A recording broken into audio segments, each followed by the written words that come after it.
hablamos de que su programa, Voces de la Soberanía. El programa Voces de la Soberanía es auspiciado por la Convergencia Nacional Boricua, CONABO, y el Movimiento Diálogo Soberanista de Puerto Rico. Les habla uno de sus moderadores, Carlos Ulises Pavón Ortiz.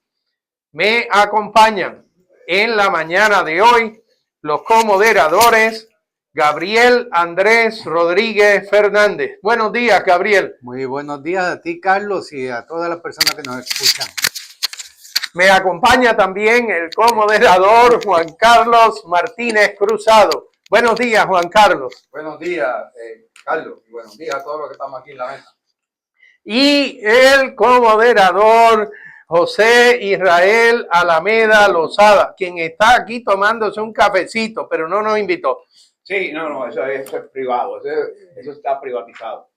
Saludos a todos y qué bueno que estamos aquí y oímos a los amigos Ricardo, a Marta y a Iván sobre la disertación sobre el borrador de independencia. Y esa discusión estuvo muy buena, el programa anterior, hay que felicitarlos. Y Ricardo fue mi estudiante y se graduó del recinto de Mayagüez. Aún así sabe mucho. Aún así sabe mucho. Mira, ¿y por qué ustedes dicen que esa discusión fue tan informativa? Perdónenme la pregunta.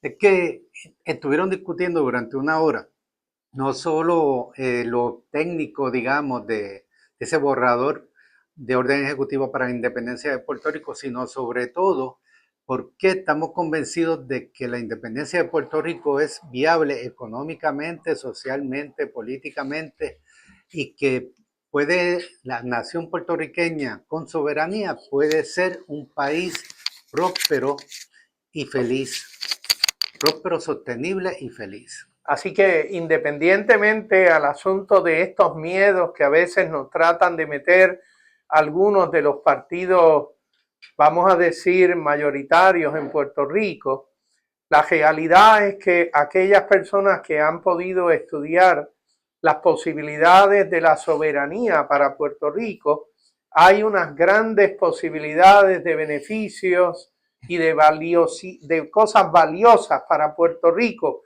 para todos los puertorriqueños, si nosotros decidimos sacarnos de arriba los miedos y trabajamos en beneficio de la soberanía. Eso era el mensaje de los colegas del programa anterior. Y es un tema que elaboramos en el libro del País que Queremos, que ha publicado el Movimiento Diálogo Soberanista.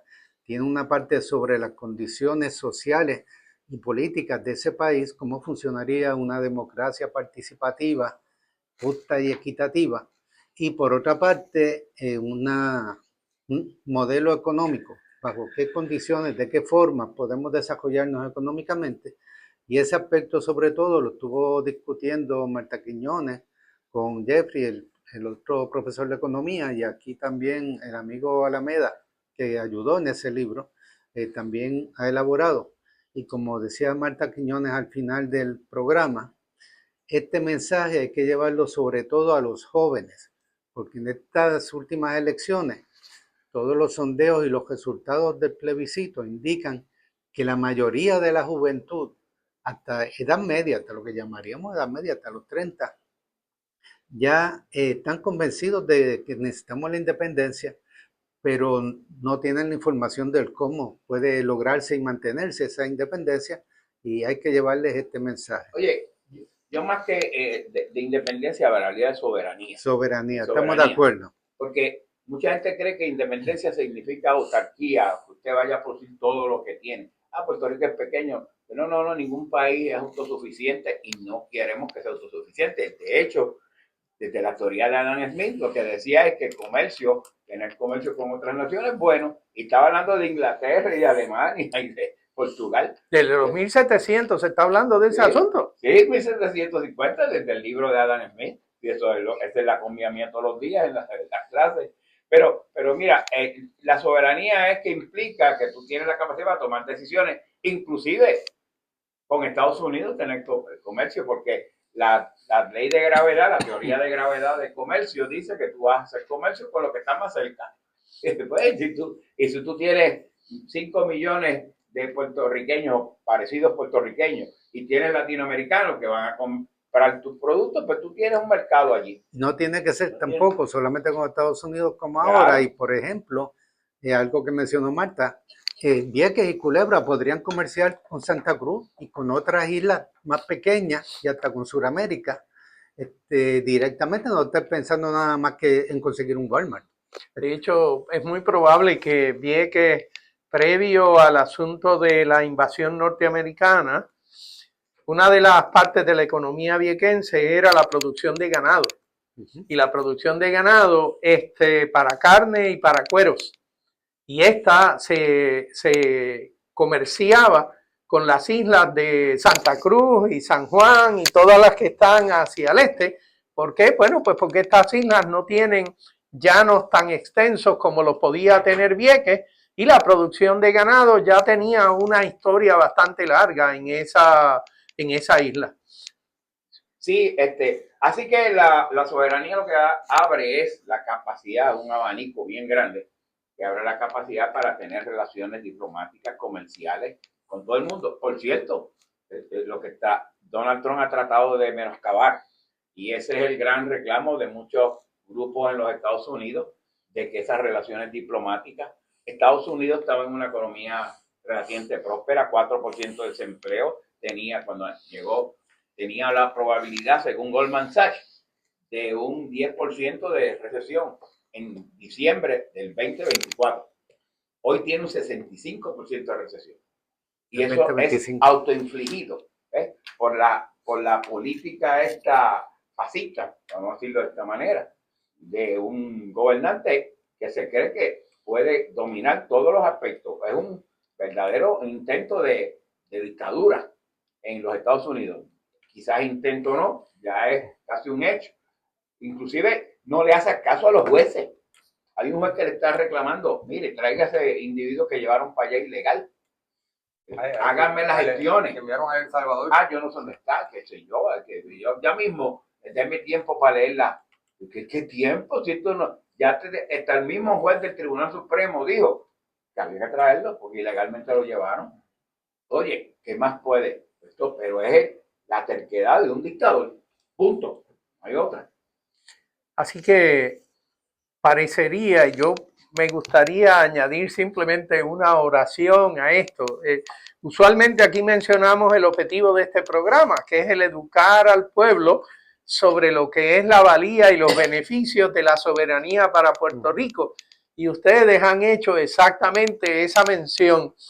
La oración única que yo le añadiría es que Puerto Rico puede trabajar sus asuntos internos, y para eso todo lo que tenemos es que hablar entre nosotros, 3 millones de habitantes que vivimos en esta isla. Si tuviéramos que convencer a 320 millones de habitantes que viven en la nación norteamericana para que cambien una pajita de algo que ocurre en Puerto Rico, imagínense el éxito que nosotros vamos a tener, el mismo que no hemos tenido por más de 100 años de vivir bajo la colonia norteamericana. Y peor que realmente, como allá, lo de democracia también es en apariencia. Quienes están decidiendo son las corporaciones que controlan a los congresistas, sobre todo a los senadores en el Congreso norteamericano. Y ese club de millonarios que se llama el Senado de Estados Unidos decide según los intereses de las corporaciones de ellos y de las corporaciones internacionales modernas, el sistema financiero internacional, que nos explota a través de la Junta de Control Fiscal y de todo el sistema económico. Así que, bueno, permítanme pasar momentáneamente a lo que sería la segunda parte del programa, o vamos a decir, no la segunda parte, simplemente sobre anuncios. Tenemos voces.soberania@gmail.com y esa es nuestra dirección electrónica donde nos puede enviar sus comentarios, sus sugerencias, sus preguntas, sus felicitaciones y sus críticas. Y nosotros le prestamos atención en programas subsiguientes. Me gustaría si Gabriel nos pudiera informar un poquito, o cualquiera de nosotros, sobre la actividad que hubo el 8 de abril en la Plaza Pública de Cabo Rojo, para que usted sepa de lo que estamos hablando. Este año se conmemoran 198 años del natalicio de don Jamón Emeterio Betances. Y en Cabo Rojo, todos los años hay una jornada de Betances que tiene muchas formas, pero uno de los tantos eventos es una reunión, una congregación de personas que hablan sobre esta figura insigne en nuestra historia. Y entonces Gabriel estuvo presente en esta actividad y nos puede decir un poquito de cómo transcurrió la misma, antes de ir a nuestros temas posteriores del programa. Sí, este tema de Betances se va volviendo y se seguirá volviendo cada vez más importante, porque como tú señalas, si estamos celebrando el aniversario 198 del natalicio, quiere decir que nos estamos acercando al bicentenario del natalicio del padre de la patria puertorriqueña. Y eso no es cualquier cosa. Así que hay que ya ir hablando de cómo se va a llevar esta celebración a otro nivel. Y eso fue parte de lo que se habló en los mensajes de este pasado martes, 8 de abril, allí en Cabo Rojo. Como ya es tradición, pues hubo una serie de mensajes de diferentes entidades culturales, políticas, pero como ha estado ocurriendo ya hace tiempo, estos mensajes han sido de entidades locales y regionales, excepto Diálogo Soberanista, que su mensaje fue por boca de su coordinador nacional y señaló que está haciendo falta que el liderato político puertorriqueño, en particular el liderato soberanista puertorriqueño, vuelva a Lares, que vuelva a Cabo Rojo para la celebración del natalicio de Betances, porque si van a Lares, hay que recordar que sin Betances no habría Lares. O sea, el padre de la patria fue el que organizó lo que se convertiría en el Grito de Lares, que iba a ser de mayor magnitud y no exactamente en Lares, tuvo que cambiar planes último minuto, pero ese grito de que esta nación existe y merece ser soberana fue gracias a los trabajos de Betances con otros patriotas de la época. Y incluso aquí en Mayagüez, en estos días que pasamos el susto, la noticia de que el Hospital San Antonio iba a cerrar, un hospital muy importante para Mayagüez y la región de Mayagüez, ese hospital traza su historia a Ramón Emeterio Betances y a José Francisco Basora, los dos médicos que lo fundaron hace casi 200 años, en 1863, si no me equivoco, y todavía sigue siendo una institución médica tan importante que aquí se volvió todo un corre-corre y un susto de qué iba a pasar con el servicio, sobre todo a los niños, si cerraba ese hospital. Afortunadamente no va a ocurrir, pero eso da una idea de la trascendencia de los trabajos de Betances, que en su tiempo fue reconocido internacionalmente como científico, como médico, como político, y era incluso el representante de los movimientos revolucionarios, no solamente de Puerto Rico, sino también de Cuba, de Haití y de República Dominicana, lo que sería República Dominicana, de la española en Europa. O sea, que él era el embajador de las Antillas, de la liberación de las Antillas. Y esta celebración para estos próximos años tenemos que subir el nivel. La entidad de la Jornada Betances ha logrado mantener esto vivo durante más de 40 años. 40 años lleva la Jornada Betances celebrándose. Esta fue la edición 44. Pero tenemos que llevar esto a que sea un asunto del país, no un asunto de una entidad caborrojeña solamente.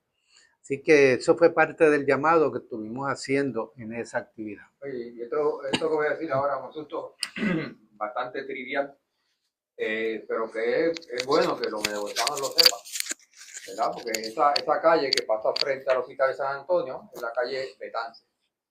Y la calle que corre paralela a la calle Betance, que va allí al lado del Hospital Perea, es la calle Doctor Basora. Don Francisco Y es Basora. por eso. Que sepamos que es por eso. Pues, después tú le preguntas a la gente, no saben ni siquiera cuál es el nombre de la calle. Que sepamos, ¿verdad?, que hay una relación estrecha en los nombres que tienen esas dos calles paralelas. Sí, estos dos insignes médicos, para eso de 1856, cuando Betance acaba de retornar a Puerto Rico con su título de médico, hay una epidemia de cólera muy severa en la zona oeste y también en todo Puerto Rico. De todo Puerto Rico vinieron personas buscando a darse tratamiento contra el problema del cólera, que es un desorden estomacal muy serio, en diarreas, vómitos y demás. Así que estos dos insignes médicos no tan solo se dedicaron a tratar a las personas y trataron miles de personas, sino también a atender lo que era el problema que daba origen al cólera. Así que había unos barracones, acuérdense, estoy hablando de 1856. Todavía la esclavitud existía en Puerto Rico. Había unos barracones para albergar a los esclavos y estos barracones estaban infectados de ratas. Y las ratas pues venían junto con toda la inmundicia que puedan traer. Y ellos se dedican a atender a negros y a blancos, a todos los que estaban enfermos. Y eventualmente convencen a los ciudadanos de Mayagüez y al gobierno municipal de que hay que establecer un hospital que sirva para atender las enfermedades de todas las personas que viven en esta comunidad, no tan solo aquellos que tenían más dinero para atenderse médicamente, sino también de aquellos que eran esclavos o pobres que necesitaban de la atención médica. Y mientras tanto quemó los barracones para... Le prendieron fuego a las barracones para que salir del problema que generaba el asunto del cólera localmente. Pero recuerden, le mencioné que ellos también venían gente de otros lugares para atenderse con estos dos insignes médicos. La realidad es que...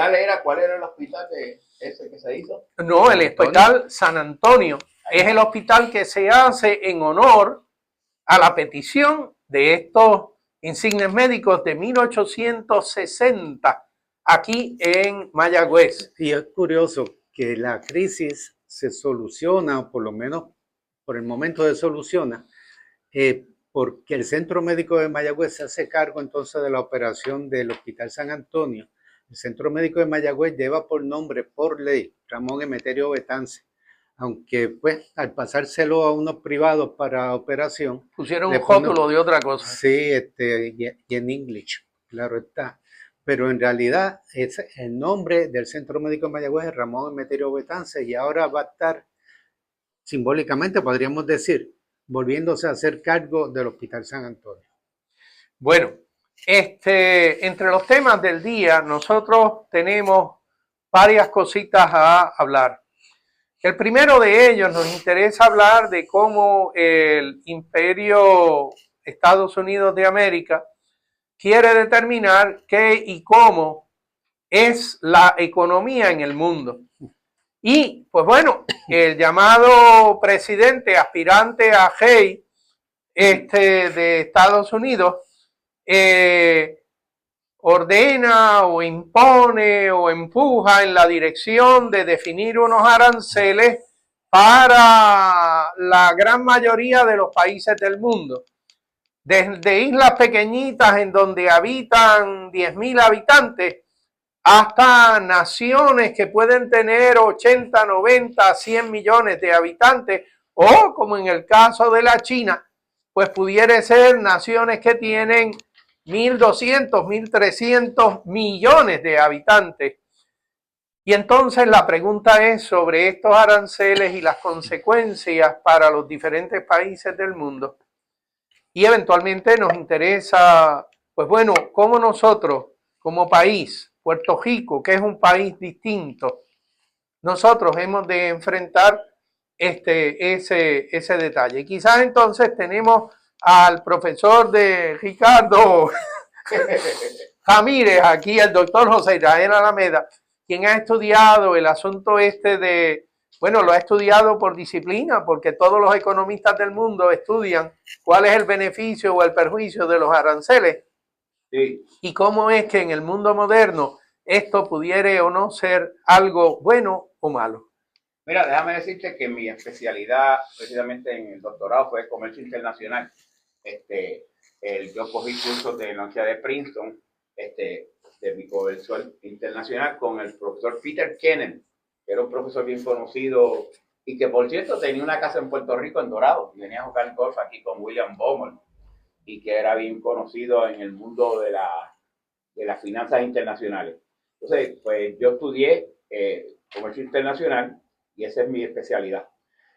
Y una de las cosas que podemos decir sobre esta teoría de Donald Trump es que no está basada en ciencia, es antimétodo.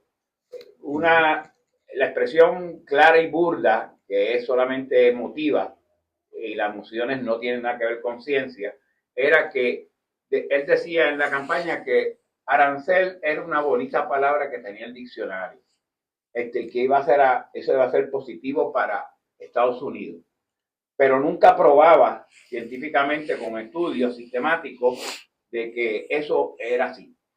De hecho, los estudios, por ejemplo, de más de 23 premios Nobel de Economía, premios Nobel, la mayoría de que están vivos, estaban diciendo, especialistas en muchas áreas y conocen lo que están diciendo en términos científicos, de que esto no era una buena política para hacer Estados Unidos competitivo. Estados Unidos tiene que ser competitivo mejorando su nivel de infraestructura, que tiene una infraestructura que se está cayendo. Estados Unidos tiene que ser competitivo mejorando la calidad de los productos a un bajo precio para ser competitivo. Y eso no es lo que está haciendo. Los aranceles no hacen eso. Los aranceles generan políticas a veces que distorsionan los precios, generan reducción del empleo. Distorsionan, tú dices, artificialmente los precios. Exactamente. Generan procesos inflacionarios. Y si no lo generan, rompen con la cadena de distribución. Toda una serie de elementos falsos.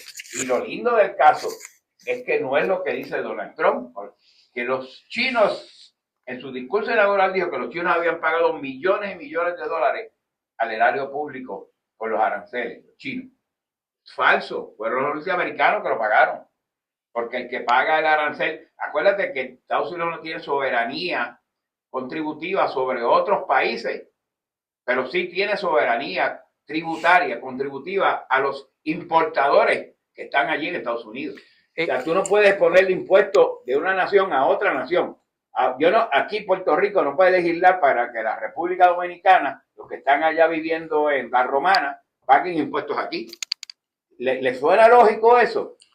¿Verdad que no? Que eso es algo que la gente en Estados Unidos ya se está dando cuenta, pero aunque Trump no lo entiende, que todo eso que está supuestamente haciendo para forzar a otros países a seguir la línea que él diga, los primeros que se van a perjudicar son los mismos ciudadanos norteamericanos.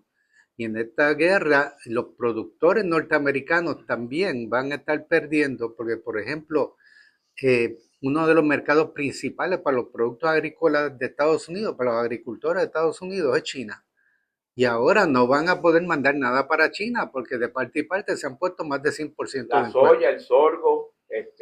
Tengo por aquí lo que Estados Unidos exporta e importa de China. Ah, María, la conseguí aquí. Estas son estadísticas del 2022. Desde China se importan 64 billones en celulares. El valor de los celulares, 64 billones. O sea, los americanos le compran los celulares. De hecho, el celular que tengo que es el iPhone, muy probablemente se hizo en China, ¿verdad? Porque recuerde, hacerlo en China sale más barato que hacerlo en Estados Unidos. Esa fue la discusión que tuvo Obama, o no discusión, el argumento con del iPhone, Steve Jobs, que le preguntó, oye, ¿por qué tú no manufacturas ese celular en Estados Unidos? Y Steve Jobs le dijo, mire los costos que tengo que pagar. Este celular aquí me va a salir en $1,000. Yo lo hago en China, me salen $300. ¿Qué le dijo Obama? Sigue haciéndolo allá. Y ahora con los arbitrios va a costar el doble de lo que costaba en Estados Unidos. El resto del mundo lo va a seguir comprando barato de los chinos. Exactamente. Entonces, la pregunta, las computadoras y accesorios mandaron 51 billones. Esto no es culpa de los chinos, es los norteamericanos que lo compran. ¿Ves? Recuerda, Estados Unidos es una máquina de consumo y está comprando eso. Y entonces, pues ahí lo compran donde más barato es. ¿Quién es el antro de perdición de consumo? Walmart. ¿Y de dónde vienen todos los productos? La empresa de mayor ingresos en el mundo, Walmart. Bueno, ahora está Amazon también. Sí, pero está segundo todavía. Creo que Walmart sigue estando primero. Pero sigue comprando en China. Exacto. O sea, pero entonces, loco, porque eso es. Paul Krugman dijo que este era loco. Y es verdad. Equipo electrónico industrial. Se envía 46 billones en Toys, Games and Sport Goods, ¿verdad? En los toys. Juguetes y equipos de deporte. Ajá. 31 billones. 31 billones de dólares en juguetes y equipos deportivos son comprados en Estados Unidos desde la China. Así que eso es un zafacón de dinero en juguetes y equipos deportivos. Déjame decirte algo también. El CEO, el Corporate Executive Officer más principal, Peter Schiff, de Nike, que tiene el headquarter en Oregón, ¿verdad? Nike. Pero sus plantas principales están en Vietnam. Ellos dijeron, mire, yo no vuelvo para Estados Unidos, los costos son altos. Ese Nike, esa zapatilla, va a salir entre 115 a $200 más cara. Si ahora una Nike cuesta 200, $250, añádele 100 y $200, porque depende del tipo de calzado, la contextura y el acabe final, ¿verdad? La cosa es que Nike podría decidir, pues voy a salirme de China, pero en lugar de irme a Estados Unidos, voy a otro país como Colombia, por ejemplo. Exactamente. Se paga solamente 10% de las tarifas y tiene también un salario bajo. Exactamente. Entonces, también de China se importa por Estados Unidos muebles y appliances. Hay appliances como sí, efectos seres eléctricos de la casa, sí. 27 billones. 27 billones. El total de comercio es 439 billones, ¿verdad? Y Estados Unidos le vende a China en soybean, habichuelas soya, 13 billones. Meal and poultry, ¿verdad? Pollos y carnes, 3.2 billones. En algodón le vende 1.5 billones. Sorgo, 1.3. Y fish and shellfish, 1 billón. ¿Ves? Que son cantidades pequeñas, pero para los productores americanos ese sigue siendo un mercado importante y ya lo pierden. Exactamente. Entonces, la teoría de Donald Trump es que a través de los aranceles yo voy a hacer a Estados Unidos grande de nuevo. Como en los 50, la imagen mental que él tiene de la década de los 50. Los 50 es otra historia del 2025. Los 50, el acuerdo de Bretton Woods, después de la Segunda Guerra Mundial, 44, se unieron 44 países en Bretton Woods, New Hampshire, en un hotel, Montclair, algo así, un nombre francés, no me acuerdo. Y allí acordaron de que Estados Unidos iba a ser el centro para la recuperación de los países como Japón, Europa, Alemania, que habían quedado destruidos. ¿Ves? Eso fue un acuerdo. Y el acuerdo también estableció que el dólar era tan bueno como el oro y el oro tan bueno como el dólar. Y establece una relación de intercambio de $35 equivalen a una onza de gramos Troy. Y esa onza se quedó fija. John Maynard Keynes, que es el famoso economista, dijo que eso era un disparate colocar a Estados Unidos como centro hegemónico, especialmente el dólar, porque la máquina de hacer dólares lo tenía los Estados Unidos, no los demás países. Si los demás países querían acuñar dólares, tenían que hacer unas relaciones ahí raras, y él decía que era mejor crear una moneda única, Bancor, que era una moneda separada para todo el mundo igual. Y él decía el detalle, ¿verdad? Los Estados Unidos no quiso, y quiso que el dólar fuera el hegemónico. Pero los países a través del tiempo comenzaron a acumular dólares, los bancos centrales. Estados Unidos comenzó a erogar más gastos, guerra de Corea, guerra de Vietnam, los conflictos internacionales, y el mundo comenzó a acuñar dólares, los bancos de reserva. Acumular. Se llamó el euromercado.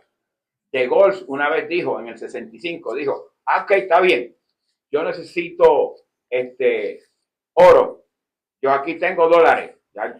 Mira, dame el equivalente en el oro acá. Y Estados Unidos no, yo solamente tengo el 20% para respaldar todos esos dólares. En el 71, agosto, creo que 15 de agosto de 1921, presidente Richard Nixon dijo, hay que suspender la convertibilidad del dólar en oro.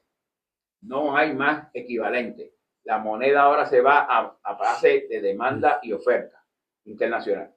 De ahí viene que se cae el muro de Berlín en el 89, de ahí viene la Rusia que se derrumba, la Unión de Repúblicas Socialistas Soviéticas en los 90, viene la perestroika, vienen los cambios a nivel internacional, y hoy día Estados Unidos ha pasado que toda esa manufactura se ha movido a Asia. Solamente el 10% del Producto Interno Bruto es manufactura. Y eso es importante porque en esa loquera que tiene Trump, él está pensando en que Estados Unidos es un centro de producción industrial como era en los 50. No y en es. realidad la economía norteamericana ya no es de industrias pesadas y grandes, sino que es principalmente de servicios Sí. y comercio.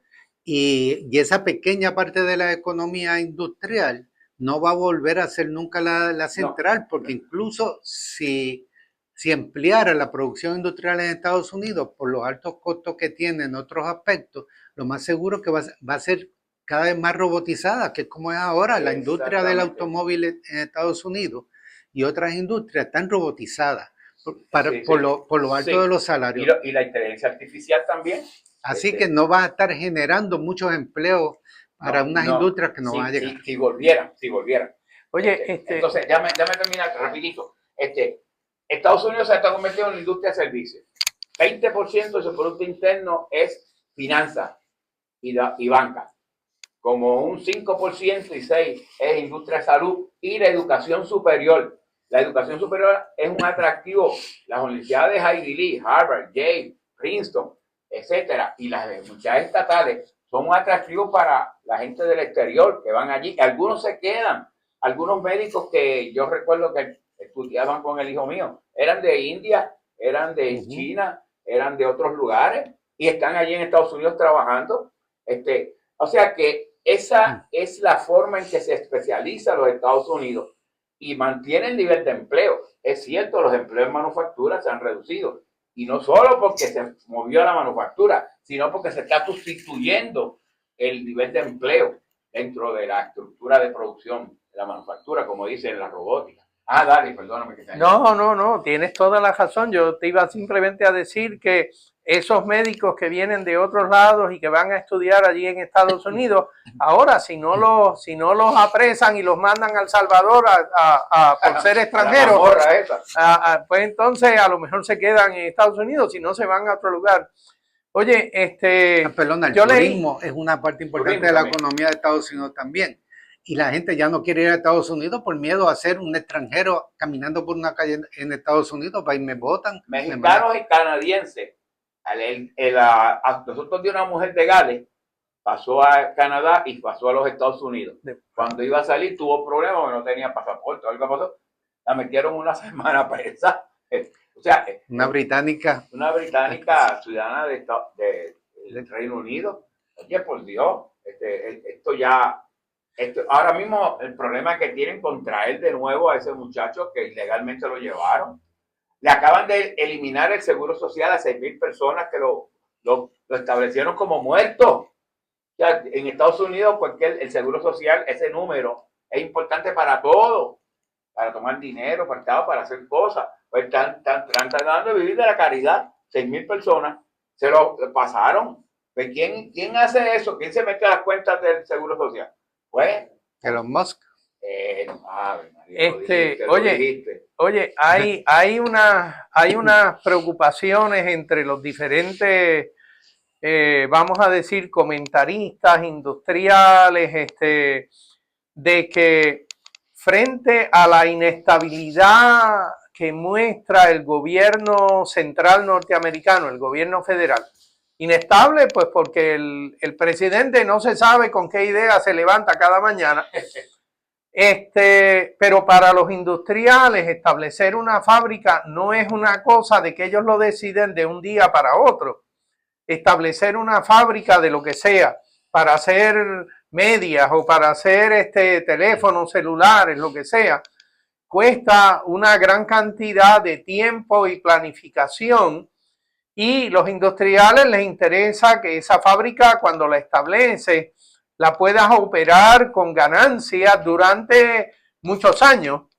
Los años pues dependerán, a lo mejor para alguna fábrica 5 o 6 años es suficiente, pero para otras es posible que necesite 10 o 15 años de servicio. Y la pregunta es si esos aranceles van a durar esos 10 o 15 años, ¿verdad? Sobre todo cuando considera que Trump, presumiblemente, este es su último término. Y no sabemos si esos aranceles van a perdurar. Exactamente, así que allí hay una gran interrogante. La postura de él de que voy a establecer industrias en Estados Unidos no las establece el gobierno federal, las establecen ciudadanos privados que quieran montar una fábrica en algún lugar para propósitos de operar. También hay un detalle sobre el asunto de cómo se calculan estos déficit y estos superávit en los intercambios comerciales. Sí. Aparentemente a Holanda le impone una gran cantidad de impuestos por cuenta de que con Holanda tienen un gran déficit comercial. Pero la realidad es que Holanda es el puerto de entrada de una buena cantidad de productos que llegan de Estados Unidos hacia Europa. Y que entonces de Holanda hacia los otros mercados europeos se reparten esos productos. Así que ponerle los impuestos o los aranceles al asunto porque tengo una desbalance en el intercambio comercial con Holanda es falacioso, porque en realidad no es un intercambio comercial desbalanceado con Holanda, es que allí llegan todas las cosas que van a repartirse en toda Europa. Entonces, parece ser que ni Trump entiende eso, porque él realmente nunca ha sido industrial en su vida. De hecho, yo creo que su profesión más grande más continua, ha sido real estate. No, mentiroso.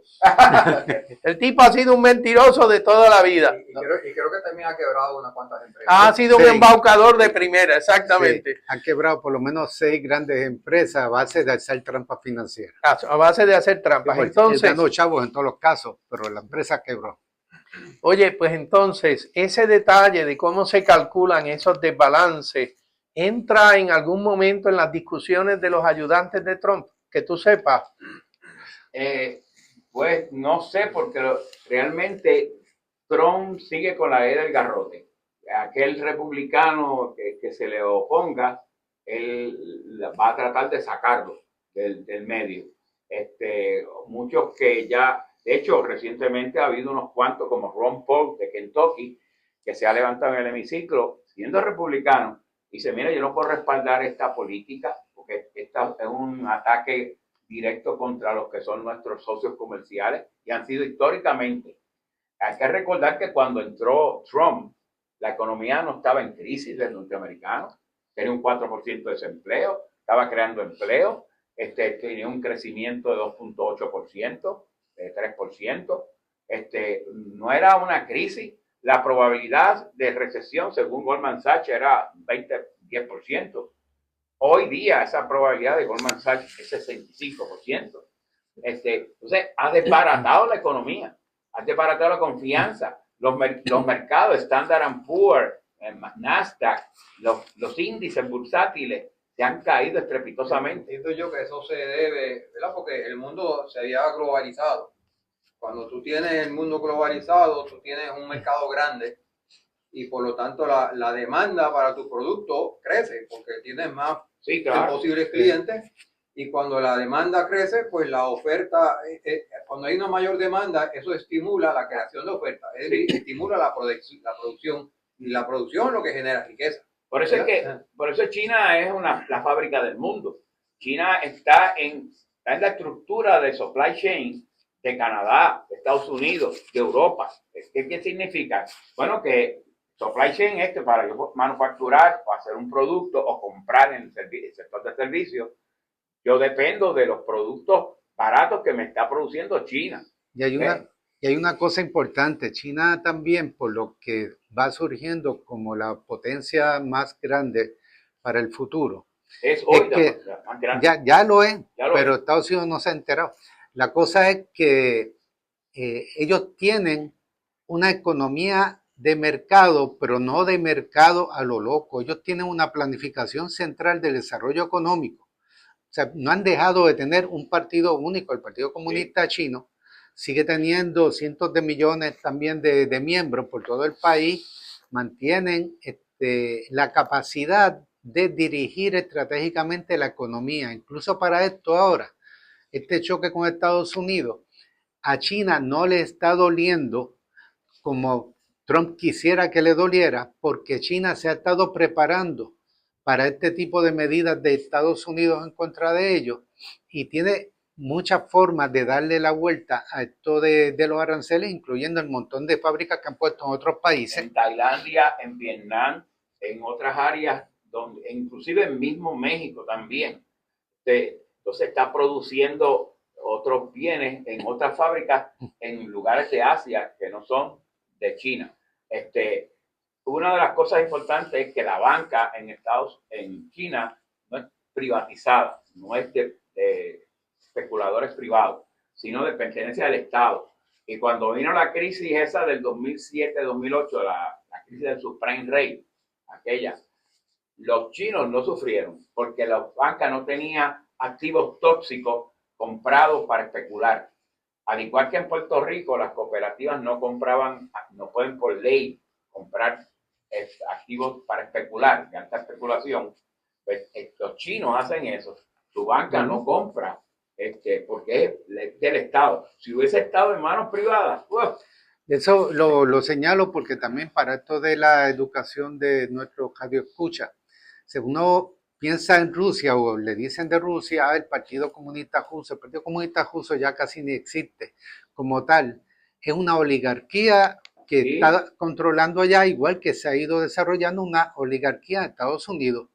Y esas oligarquías manejan los mercados al beneficio de ellos. Pero China tiene todavía este partido político, una asamblea nacional enorme, y Vietnam también, y la capacidad de dirigir la economía por donde estratégicamente le convenga. No están buscando enriquecer a nadie en particular. Y ellos desarrollan estas grandes empresas como TikTok o lo que sea, pero esas empresas no tienen el control completo. O sea, el gobierno le puede decir, tiene que venir a pagar impuestos, lo que no pueden hacer en Estados Unidos, pues lo pueden hacer allí. Bueno, déjame hacer aquí un pequeño cambio porque es importante para nosotros los puertorriqueños. Nuestro segundo tema, y de nuevo, o sea, este tema de la economía lo vamos a continuar en programas subsiguientes, y el tema que vamos a empezar ahora también lo vamos a tener que continuar en programas subsiguientes, pero es de importancia para nosotros el cómo nuestra legislatura, y es precisamente el punto que tenía allí Gabriel, cómo nuestra legislatura puede ser una legislatura que sea representativa del pueblo de Puerto Rico y de las necesidades del pueblo de Puerto Rico. Y para eso Juan Carlos ha estado estudiando lo que es sobre procesos eleccionarios para establecer, para definir legislaturas que sean representativas. ¿Qué nos puedes decir para iniciar sobre este tema, Juan Carlos? Bueno, estuve mirando la manera en que se elige la legislatura, inclusive a los presidentes de distintos países, particularmente Uruguay, Alemania y el Reino Unido. Estos tres países han sido clasificados por la revista The Economist como democracias exitosas. Democracias exitosas. Democracias exitosas, no es economía exitosa, sino ellos como democracia, el gobierno de ellos. Aunque como económicamente también están bastante bien, ¿verdad? Pero hablando del asunto de la política y mirando el de Uruguay específicamente, que es el que creo que es con el cual más fácilmente nos podríamos relacionar. Allí el presidente es elegido por el voto directo del pueblo, pero tiene que ser con mayoría absoluta, ¿verdad? Allí hay toda una serie de partidos. Es común que en las elecciones el que más votos logra, no logra más del 50% de los votos, y por lo tanto es necesario entonces una segunda vuelta en la que participan solamente los dos candidatos que más votos obtuvieron. Eso asegura que en esa segunda vuelta el que gane va a tener más del 50% de los votos, va a ser más representante del pueblo, y para haber ganado esa segunda vuelta, pues usualmente lo que hacen los dos candidatos que corren esa segunda vuelta es que negocian, ¿no?, con los partidos que quedan eliminados para tratar de incorporar en los programas que van a presentar como programas de gobierno para la segunda vuelta esos elementos que les interesan a los otros partidos que quedan eliminados, de tal manera de atraer más votos, pero quedan, ¿verdad?, quedan comprometidos a cumplir con ciertos con esos elementos que ellos estuvieron dispuestos a negociar, ¿no? Así que la segunda vuelta no ocurre a la semana de la primera vuelta, sino que hay un tiempo de por medio para que ellos puedan concordar número de cosas. Exactamente, no recuerdo cuánto es, pero creo que son como 2 o 3 meses que transcurren entre la primera vuelta y la segunda. Claro, allí el sistema eleccionario pues es bastante eficiente. Aquí si damos una primera vuelta y no sabemos quién ganó hasta 2 meses después, pues eso puede ser complicado. Pero usualmente pues... Darle más tiempo, darle 2 años. Pues. Pero lo que pasa es que es más sencillo. O sea, si yo lo que voy es elegir una persona, el presidente del país, pues entonces es más sencillo de contabilizar los votos que tengo que contabilizar, ¿no? Exactamente. O sea, la pregunta sería, ¿por qué en Puerto Rico no se haría unas elecciones separadas? Los del Congreso, digo aquí, el Cámara de Representantes, diferente al gobernador. El gobernador se elige y luego un mes después, 2 meses, 5 meses después, elegir entonces la Cámara. ¿Verdad? Podría ser separado. Bueno, en Estados Unidos ahora mismo, sí, el noviembre del 2026, gran parte de los escaños de Senado y Cámara de Representantes se van a votar. Sí, en los Estados Unidos, cada 2 años son elegidos todos los representantes de la Cámara de Representantes y una tercera parte de los senadores.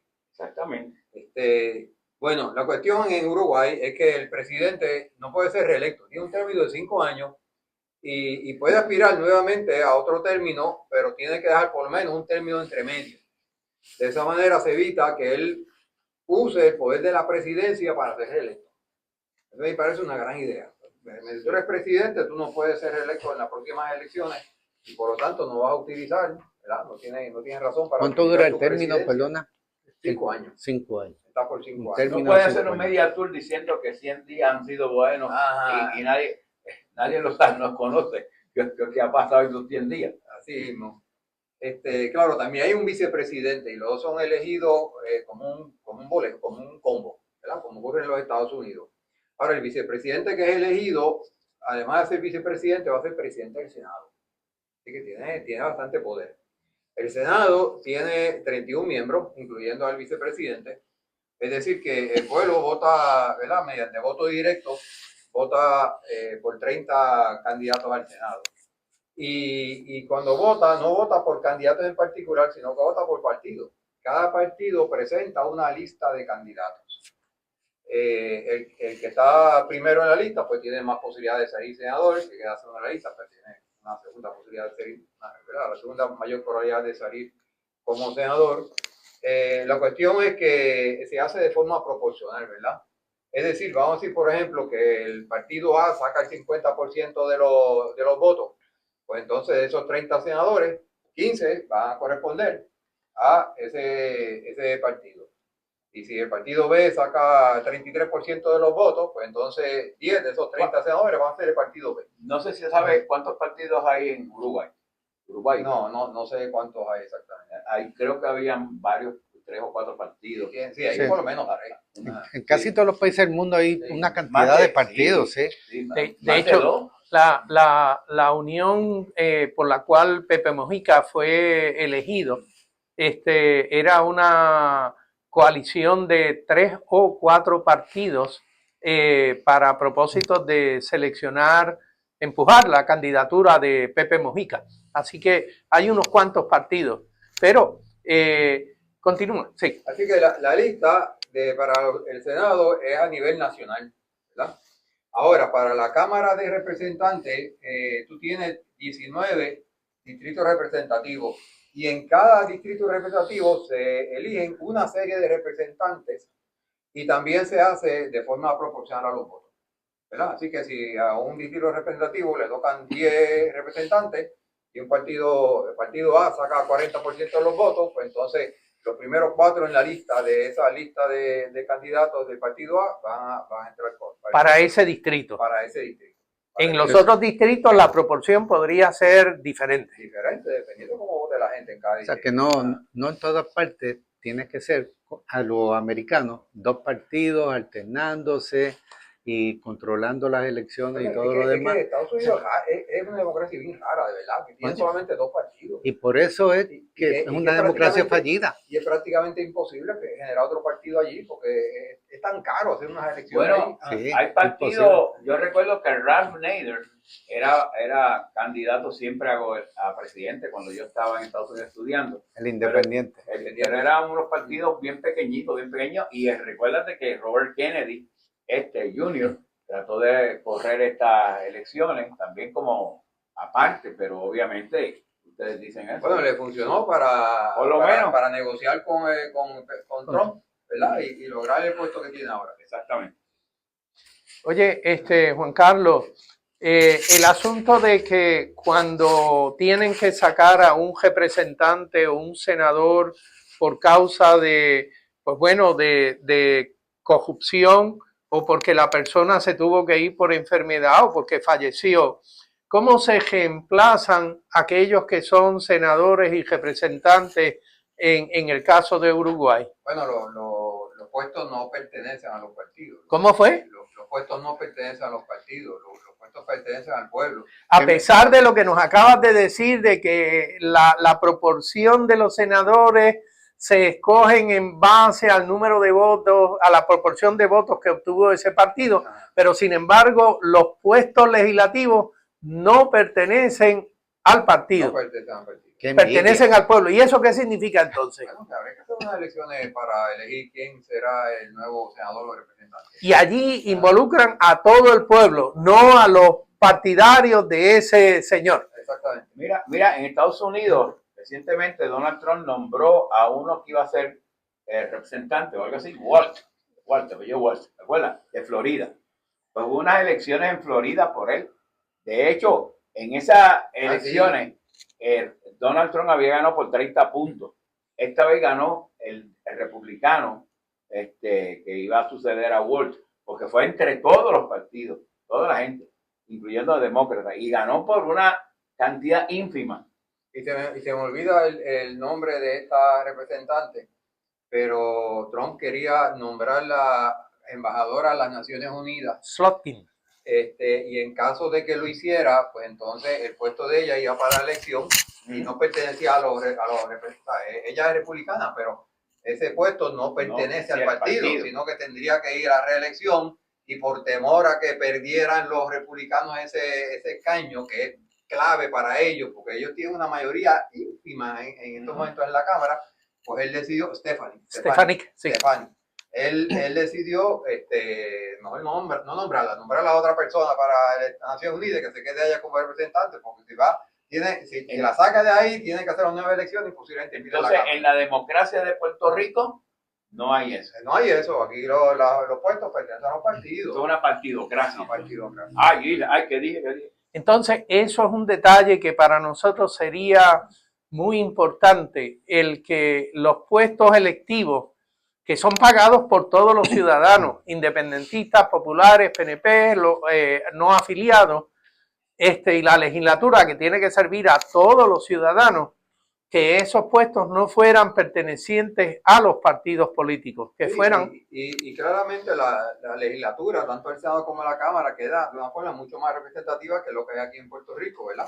Porque aquí donde tuvimos que invocar una ley minoría para que hubiera unos senadores y representantes adicionales, porque el partido que sacó más votos, que apenas sacó el 41% de los votos para el candidato al senador, tuvo más de 2/3 partes de los senadores y de los representantes. Más de 60%. Sí. Entonces eso no es representativo de la totalidad del pueblo.